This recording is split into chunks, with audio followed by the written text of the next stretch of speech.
Pozdravljeni!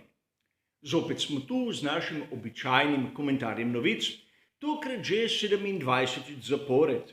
In skupaj si poglejmo, katere so bile tiste zanimive teme iz sveta Formule 1 iz preteklih dni.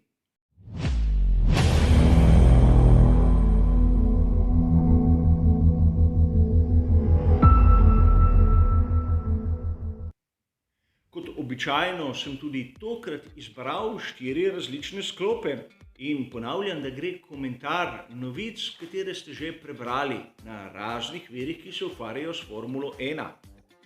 Namreč moji produkcijski časi so, iskreno povedano, predolgi, da bi sledil tisti zadnji novički, tistemu namigu, tisti nepotrjeni resnici. Zato se zberem enkrat na teden tiste glavne teme, katere komentiram. Ukolikor koga izmed vas zanima, kaj je v resnici pisalo v članku, ki ga citiram, ima kot običajno bližnjico navedeno v opisu tega posnetka. A najbolje, da kar začnemo, da ne bomo kot običajno predolgi.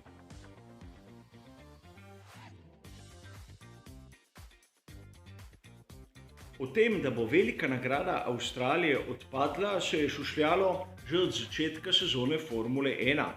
Namreč najprej je bila na koledarju velika nagrada Avstralije na prvem mestu in to so jo postavili na 21. izmed 23 dirk, ki so letos nekako načrtovane. A 6.7. smo lahko na uradni spletni strani f1.com prebrali, da je velika nagrada Avstralije dokončno odpadla. Razmere tam spodaj so zaradi COVID-19 takšne, da praktično ne morejo zagotoviti varne izvedbe dirke.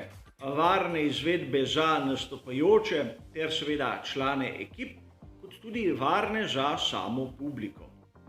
In nekako lahko smatramo, da je imel Lewis Hamilton morda prav. Namreč, če se spomnimo, 24. junija, tu citiram članek iz časopisa The Guardian, je povedal, da ni prepričan, če prihajajoča velika nagrada Velike Britanije bo praktično pred odprtimi vrati s kapaciteto publike 140.000 ljudi. Znam, ko so se začele polniti tribune, sem bil navdušen, ampak sedaj v tej luči postajam malce bolj skeptičen. Morda je moj alarmizem osebno povedano prestrog, morda sem malce res se ustrašil razmer glede na tisto, kar smo videli v sezoni 2020, ampak treba je biti pozoren tudi na te stvari. Seveda pri Formuli 1 načrtujejo izvedbo 23 dirk v tem svetovnem prvenstvu Formule 1, torej pričakujemo lahko v naslednjih dneh, da bo vskočila nova dirka. Kolikor mi je dano vedeti, se pogovarjajo za izvedbo druge dirke na progi v Austinu. Torej izgleda, da Formula 1 in Stefano Domenicali se trudijo izvesti kar se da veliko število dirk. Ostane nam še seveda tista varianta v Šakirju, katera pa nas navdušence ni prepričala.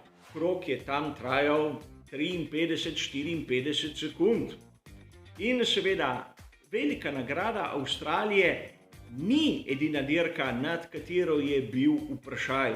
Seveda, za Avstralijo smo zaključili, a obstaja še velik dvom predvsem na veliko nagrado Brazilije in seveda tudi velika nagrada Mehike, nisem prepričan, kolikor bo izvedena. A vseeno, to nam bo pokazala prihodnost, mi se pa moramo zavedati, da krizne situacije vezane na COVID-19 že zdaleč ni konec.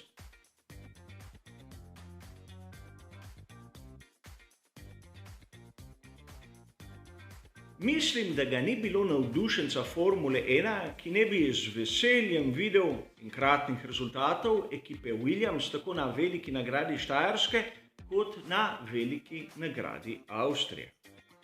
A vkolikor povzamem izjavo Josta Capita, ki sem jo prebral na Race Fans 7. julija, bomo lahko težko pričakovali ponovitev tega rezultata na prihajajoči veliki nagradi Velike Britanije. Namreč šasija, ki jo imajo pri Williamsu, je izjemno občutljiva naprimer na bočni veter. Ampak na tistih dolgih ovinkih proge v Silverstonu se nekako simulira bočni veter, tudi če tega pravzaprav ni. Zato lahko pričakujemo padec forme in o tem smo se pogovarjali že od začetka same sezone, ko so napovedovali pri Williamsu tako imenovan efekt jojo. Dirke, na katerih bodo izjemno konkurenčni, kar smo videli, in nenadoma dirke, ko bo njihova forma dobesedno izginila. Sicer sam upam, da bodo nadaljevali z dobrimi rezultati, a ne bi bil presenečen, če v Silverstonu tega ne bi bili sposobni ponoviti.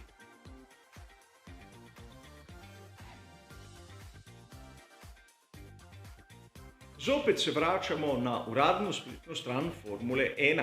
7.7. smo lahko prebirali članek, kjer Andrea Seidel pravi, da Lando Norris, ukolikor ne bi dobil 5-sekundne kazni, bi se lahko boril za drugo mesto. Najprej je treba razumeti, da naslov samega članka je po mojem mnenju rahlo zavajajoč. Lando bi se res lahko boril za drugo mesto, a še zdaleč to ne pomeni, da bi bil drugi. Ukolikor samo pogledamo tiste gole rezultate, vidimo, da zaostanek Landa Norrisa je bil res pod 5 sekundami. Namreč bil je dobri 2 sekundi za Valtterijem Bottasom. A seveda ne pogovarjamo se tu sedaj o upravičenosti same kazni. Ta je bila po mojem osebnem mnenju primerna ter poštena, a vsak ima lahko svoje mnenje. Težava je v tem, da ukolikor so naprimer pri Mercedesu vedeli za kazen Landa Norrisa, so tudi ukazali naprimer Valtteriju Bottasu, naj upočasni malce ritem. Tudi ritem Landa Norrisa ni bil enak tistemu, ki bi lahko bil, kolikor bi držal drugo mesto, in tudi tu se strinjamo. Seveda, lep korak naprej pri McLarenu, kjer so pokazali, da po času lahko začnejo ogrožati tisti vodilni dve ekipi. In seveda, Lando Norris je potrdil svojo vlogo v sami ekipi. Čeprav ta njegov sloves mladega, talentiranega voznika je malo zasenčilo število kazenskih točk, ki jih ima. Sedaj jih je zbral 10 v zadnjih 12 mesecih, 2 točki mu bodo brisali, tako da bo na veliki nagradi Velike Britanije začel z 8 kazenskimi točkami. Po drugi strani voznik, ki ni agresiven, ki se ne bori za mesta, po mojem mnenju tudi nima kazenskih točk. Lep primer Nikita Mazepin ter Mick Schumacher. Kolikor koga zanima malce bolj podrobno, kako je situacija s točkami, dobi seveda v opisu članek, kjer je vse lepo razloženo in seveda citiran, ne moj.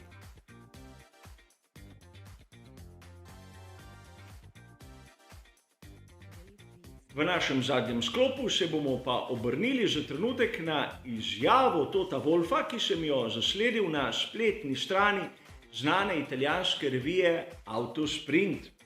Govorimo o članku, ki je bil objavljen 5.7. In Toto Wolff je izjavil, da na veliki nagradi Velike Britanije gredo pri Mercedesu na dvojno zmago. Glede na rezultate, ki smo jih videli v zadnjih dirkah, na prvi pogled izjemno smela izjava, če sem malce blag pri izražanju. A po drugi strani, če se spomnimo naših razprav iz prejšnjih prispevkov, lahko pridemo do zanimivih zaključkov. Najprej, zavedati se moramo dejstva, da proga v Silverstonu je bolj pisana na kožo tovarniški ekipi Mercedes kot proga v Avstriji. Torej, že nekako lahko pričakujemo določen kanček prednosti. Po drugi strani, pri Mercedesu so v zaostanku. Tako v skupni razvrstitvi, kar se tiče voznikov, kot kar se tiče konstruktorjev. Torej, gredo na tisti maksimalni izkupiček. In tu bi lahko dodal, da verjetno ne bodo šli samo na maksimalni izkupiček, kar se tiče prvega in drugega mesta, ter bodo lahko šli na veliki nagradi Velike Britanije tudi na lovljenje najhitrejšega kroga ter prvih 2 mest na sprint dirki. Ja, na veliki nagradi Velike Britanije bomo prvič videli ta poizkus. Seveda, skupaj bomo skušali razumeti, ali bo posrečen ali ne, ampak do takrat je še kar nekaj časa. Toto Wolff se zaveda krizne situacije, v kateri se je znašla tovarniška ekipa Mercedes. In tudi s takimi izjavami lahko hoče vzpodbuditi neke vrste reakcijo. In sam pričakujem res v Veliki Britaniji, da bosta tako Lewis Hamilton kot Valtteri Bottas malce bolj agresivna, malce bolj učinkovita od tistega, kar smo videli najmanj na zadnjih 2 dirkah. Drugače mislim, da svetovno prvenstvo bo krenilo res v tisto smer Red Bulla. A dvomim, da bodo pri Mercedesu se tako zlahka predali.